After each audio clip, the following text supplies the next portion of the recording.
the other way around.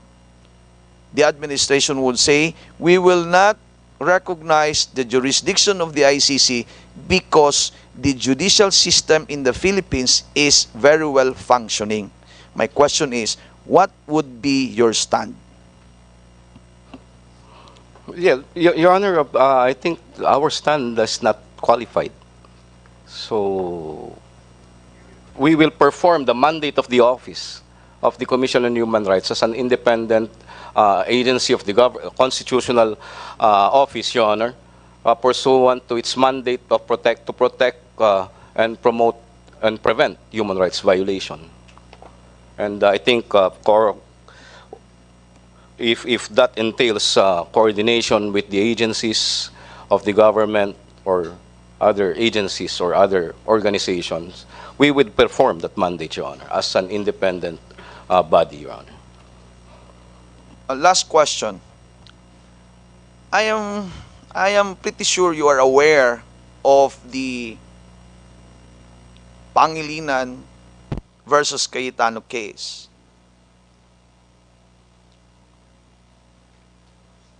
What is the effect on that ruling of the Supreme Court with regard to the mandate and function of the CHR?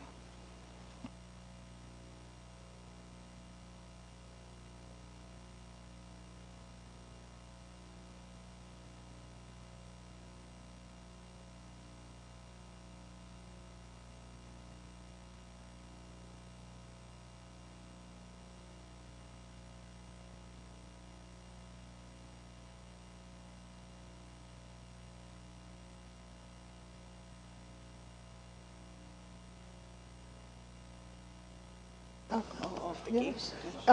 Rep, can you give a brief background of the case to make this, to move?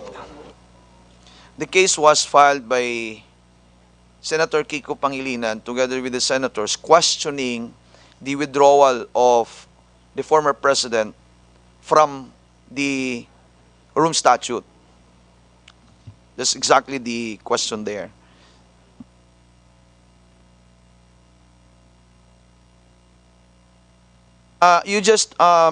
Madam Chair, if I would suggest the chairperson of the CHR would write and made his position paper on that matter and submit it to this committee as well as to this representation.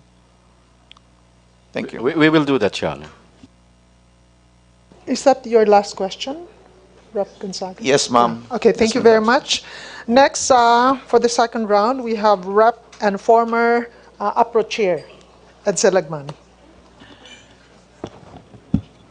For the information of the CHR and our members, that case of Pangilinan versus Cayetano et al. The Supreme Court, in a unanimous decision, ruled that despite the withdrawal of the Philippines from the Rome Statute, the ICC has jurisdiction over the cases filed because the withdrawal did not take effect immediately.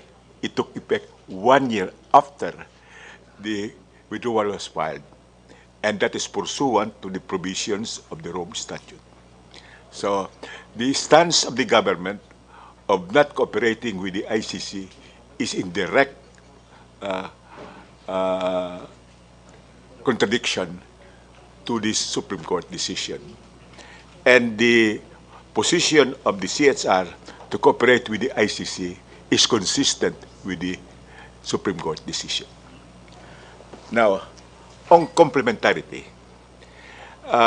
the ICC would desist from taking jurisdiction if the judicial system in the country of the respondent is functioning with respect to the culprits. It is not the general judicial system which is at issue with respect to the principal culprits and cohorts. In the case of the drug war, it is of public notice that the Philippine courts have not taken jurisdiction of the principal culprit and his cohorts. Consequently, complementarily cannot be invoked. Now, you mentioned earlier, Commission Chairman, that you have conducted studies, or the CHR, even before your term, conducted studies on this Duterte drug war. And you also undertook to submit the findings and results of your investigations to the ICC. Is that correct? If requested, Your Honor. If requested, I thought you were Oh, not going yet, to not yet, voluntarily Your Honor. submit because you want to cooperate with the ICC. Yes, Your Honor. That was the background of your answer. Now, may we be furnished also copies, a consolidated findings and reports on your investigation on the Duterte drug war? Your Honor, the report is published in the website, and we already provided that to different agencies of the government. And just provide us again. Yes, Your Honor, We we'll do don't that, have Your to search your website. Yes, Your Honor, Give we'll us do a that, Your copy. Honor. The one that you're also going to submit to the ICC. Yes, Your Honor. Thank you, Your Honor. Now, since 1987, Madam Chair, or almost 30 years ago, I have been consistent in my advocacy for human rights and support for the budget of the Commission. Now, to entitle you to your requested augmentation, kindly submit to the committee the items of expenditure you want to be augmented and your justification, and the totality of the augmentation you would like to get. Can we get that from you soonest? Yes, Your Honor. Thank you, Madam Chair, and I join the rest in supporting the budget of the Commission on Human Rights, as I have done invariably during the past 3 decades.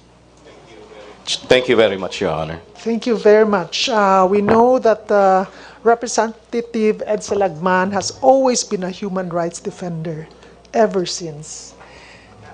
For the record, Madam Chair, I am the author of the triumvirate of human rights legislation on anti-torture, disappearance, and the compensation and recognition of human rights victims during martial law, in addition to the law which abolished the death penalty. So for our last interpellator, we have Senior Vice Chair Stella Kimbo. Thank. Ay. Oh yes, okay. Just one quick question. Okay, go ahead. So you have a budget for confidential funds, is that correct, for 2023, Yes, Your Honor. amounting to? 1 million. And what's your obligation rate for that? Ano? 100%, Your Honor. As of now? No. For 50%, Your Honor, as of June. Okay. And for 2023, you also had a 1 million budget. Is that correct? Yes, Your Honor. And it was also fully utilized. Yes, Your Honor. Okay. Not yet. For 2023, Oh, sorry. for 2022, yes, Your Honor, fully yes, utilized. So fully utilized for Ano? the previous year. Yes, fully utilized, Your Honor. Okay. In previous years, I believe that you had a higher budget. Is that correct? Yes, Your Honor. And when was this? 20. It's a long time ago, Your Honor. Was that in Well, 2020? several years ago. Yeah, can you find out? No, 20. Yung Yung mas mataas. Hindi, yung mas mataas. Kailan yung mas mataas? When was the last time? 5 million yan. Can you confirm that in 2020 you had a budget of 5 million pesos? I think for the last 5 years, Your Honor, we have 1M. Can you confirm that in 2020 you had a budget of 5 million 2020. pesos? But we have offered to the COVID. Hindi. Confirm nga, meron. Yes, Your Honor. There was a provision And in 2020, what was the utilization rate for that fund? Sorry, 2019 pala. Can you 20 confirm that in 2019, the budget utilization. was 5 million pesos? I'm sorry, Your Honor, I have to consult because we were not yet there yet. 2019.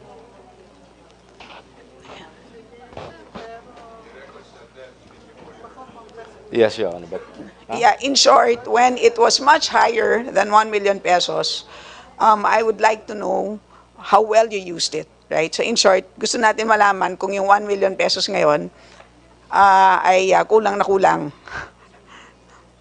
Yes, yeah, so pakitignan lang po we- yung records natin. kaya ba?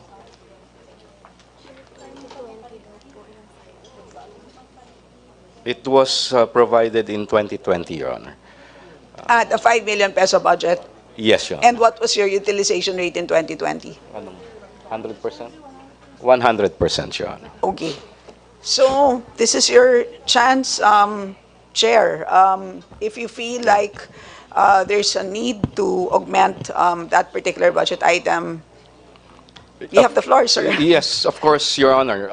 Well, we have the mandate to protect, prevent violation, and promote human rights. And among the most important mandate of the Commission is to investigate human rights violation involving civil and political rights. And as an investigative body, it is surprising that the Commission is allocated a very minimal amount for confidential fund. And how can we effectively provide that service aside from investigating? We are also doing victim support and referral system, and part of this is witness protection, Your Honor. So, confidential fund, Your Honor, is very much needed by the Commission, Your Honor. And we hope that the committee, the chairman, and the members, and your honors would consider providing such allocation to the Commission, Your Honor. Yes, and could you include that in your wish list to be submitted to the committee and Congressman Ed Salagman? And maybe just a final rejoinder to that. In the last, so since 2020, was there any notice of disallowance from COA for this particular fund? There's no notice of disallowance, Your Honor. The Commission has consistently received a rating of unqualified from the Commission, from the COA. All right, thank you. That will be all, Madam Chair. Yes, go ahead, Rep. Lagman. Let me congratulate the Commission on Human Rights in not joining the official avarice for confidential funds. I think between the Department of Education and the Office of the Vice President, your mission is more germane in availing of a reasonable amount of confidential funds. Thank you very much, Your Honor.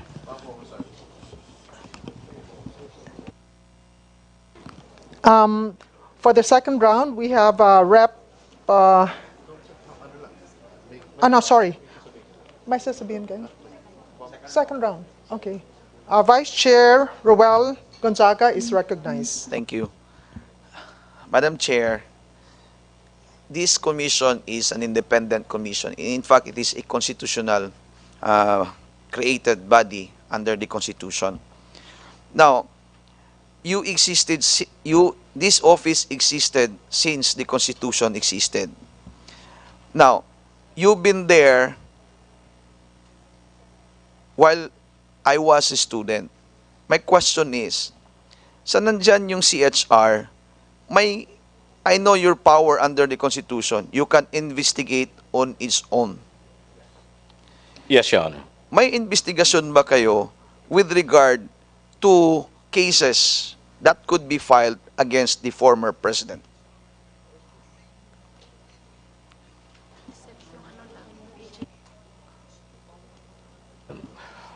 We have nothing on record None. yet, Your Honor. Second, yung kaso na na-file doon sa ICC, it was filed by Attorney Sabio and the former Senator Trillanes. Tanong ko po sa inyo, were you informed by the two when they filed cases before the ICC against the former president? No, Your Honor. And And we took no part in the filing of the case, Your Honor. there is no record that bear with regard to that, should I say, information given to you by those complainants before the ICC. No, Your Honor. Tanong, Madam Chair, ano kaya ang rason bakit nag-file sila doon sa ICC, not in this jurisdiction? Well, personally, Your Honor, I can't answer that because I don't know why the complainants did not choose the Commission on Human Rights. But, well, it's a public undertaking by the Commission that the Commission is investigating these types of cases. But we cannot answer for the complainants why they choose the other from us. Last question. Kung nag-coordinate sila sa CHR and the CHR decided to file the case before this jurisdiction, pwede bang may kaso dito sa Pilipinas? Definitely, yes, Your Honor. And it is the discretion of those who filed na ifa-file nila yung kaso doon sa ICC, not here. Yes, Your Honor. Okay. Despite their knowledge that there was this Republic Act 9851 that was approved in 2009. Yes, Your Honor. That would be all, Madam Chair. Madam Chair. Lastly, Madam Chair, I love Yes. human rights. Okay. Thank you, Your Oh, Honor. palakpakan naman. Yes, yes, yes. Rep. Lagman, you wanted to say something? The initiation of a case can either be made by the private complainant or by the public prosecutor. Is it that? Yes, Your Honor. In the case of these extrajudicial killings in connection with the Duterte drug war, the complainants went to the ICC because crimes against humanity are under the Rome Statute. Is that correct? Yes, Your Honor.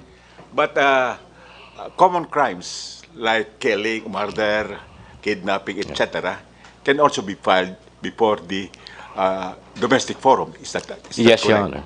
And principally, that is the obligation of the public prosecutor, is it not? Yes, Your Honor. And the public prosecutor has not filed any case against President Duterte and his cohorts with respect to this drug war. Yes, Your Honor. Thank you. Okay, so before we ask the Vice Chair to terminate, I would like to thank, of course, all the members of Congress for sincerely, for endorsing, no? Not only supporting the budget of CHR, but endorsing strongly the augmentation of the CHR funds. So thank you very much, and hopefully we know that CHR has been doing their job. The unmodified opinion from the Commission on Audit since 2019 up to the present. That's really something, no? And so, Senior Vice Chair. Okay, Rep. Peter. Yes, Madam Chair, I move to terminate the budget briefing of the Commission on Human Rights. Second. Budget hearing. So do I hear a second? Second, Madam Chair. So it has been moved and seconded. The motion is approved. And the Thank you. budget hearing is hereby suspended. Thank you very much, Your Honor. On behalf of the men and women of the Commission on Human Rights, our heartfelt gratitude, Your Honor.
is now resumed.